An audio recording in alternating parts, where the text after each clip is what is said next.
Kidangoor south Kairali residents welfare അസോസിയേഷന്റെ 11ാം വാർഷിക ആഘോഷവും പൊതുസമ്മേളനവും കിടങ്ങൂർ ശ്രീ സുബ്രഹ്മണ്യ സ്വാമി ക്ഷേത്ര ഓഡിറ്റോറിയത്തിൽ നടന്നു. യോഗത്തിൽ Kairali residence association president Radha K അധ്യക്ഷയായിരുന്നു. ധാരാളമായി റെസിഡൻസ് അസോസിയേഷനുകൾ രൂപപ്പെട്ടു വരുന്നുണ്ട്. ഈ കൂട്ടായ്മ നിലവിൽ വന്നതോടെ നമുക്ക് എന്തിനു ഏതിനും കൂടെ നിൽക്കാൻ ആളുണ്ട് എന്നത് നമ്മളെ ഏറ്റവും നമുക്കൊരു ധൈര്യം മനോബലം ഉണ്ടാക്കി തരുവാണ് ശരിക്കും. പിന്നെ ഈ കമ്മിറ്റിയുടെ കാര്യത്തെക്കുറിച്ച് പറഞ്ഞു കഴിഞ്ഞാൽ ഞങ്ങൾ ഈ കഴിഞ്ഞ ഒരു വർഷത്തെ കമ്മിറ്റി ഈശ്വരാനുഗ്രഹത്താൽ വളരെ ആക്റ്റീവായി വളരെ സജീവമായ ഒരു കമ്മിറ്റിയായിരുന്നു ഞങ്ങളുടേത്. ഒരുപാട് കാര്യങ്ങൾ ധാരാളം കാര്യങ്ങൾ നമുക്ക് ഉപകാരപ്രദമായിട്ടുള്ള കാര്യങ്ങളെല്ലാം ചെയ്യാൻ സാധിച്ചിട്ടുണ്ട്. എക്സിക്യൂട്ടീവ് കമ്മിറ്റിക്കാരെല്ലാവരും ഒത്തൊരുമയോടുകൂടി ഒറ്റക്കെട്ടായി പ്രവർത്തിച്ചതുകൊണ്ടാണ് ഇത്രയൊക്കെ കാര്യങ്ങൾ നമുക്ക് ചെയ്യാൻ സാധിച്ചത്. വൈസ് പ്രസിഡന്റ് രജിത് അർച്ചാനിക്കൽ സ്വാഗതം ആശംസിച്ചു. സെക്രട്ടറി പി രാധാകൃഷ്ണക്കുറുപ്പ് റിപ്പോർട്ട് അവതരിപ്പിച്ചു. കൈരളി കുടുംബാംഗമായ ശ്രീ സോമനാഥൻ ആർച്ചാനിക്കലിന്റെയും സജിത് ഭവനിൽ രാജമട്ടിക്കറിന്റെയും ദേഹവിയോഗത്തിൽ വാർഷിക പൊതുയോഗം ആദരാഞ്ജലികൾ അർപ്പിക്കുന്നു.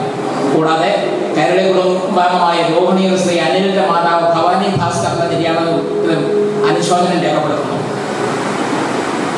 10ാമത് വാർഷിക പൊതുയോഗം 4/5/2025 ഞായറാഴ്ച ഉച്ചകഴിഞ്ഞ് 3 മണിക്ക് തെക്കടക്കാട് ഭവനത്തിൽ ശ്രീമതി രാധാ പ്രദീപിന്റെ അധ്യക്ഷതയിൽ കൂടി ഈശ്വര പ്രാർത്ഥനയോടെ യോഗം ആരംഭിച്ചു. വൈസ് പ്രസിഡന്റ് രജിത് ആർച്ചാനിക്കൽ സ്വാഗതം പറഞ്ഞു.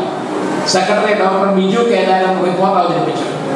ജയമോഹനൻ കടമരക്കൽ തനത് വർഷത്തെ കണക്ക് അവതരിപ്പിച്ചു.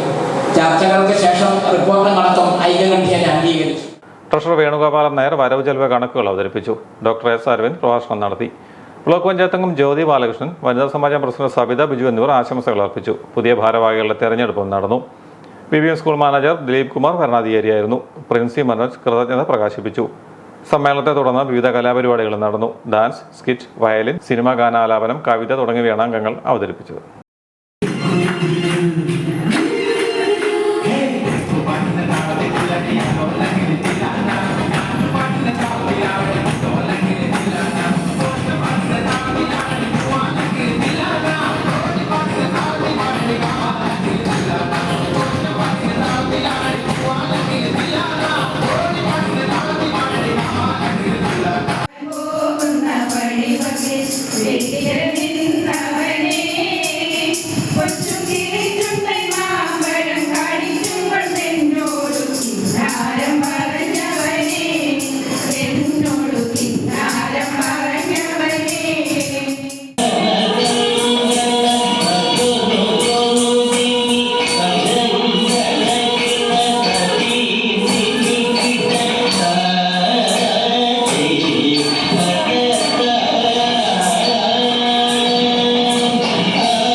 ഒന്നുമില്ല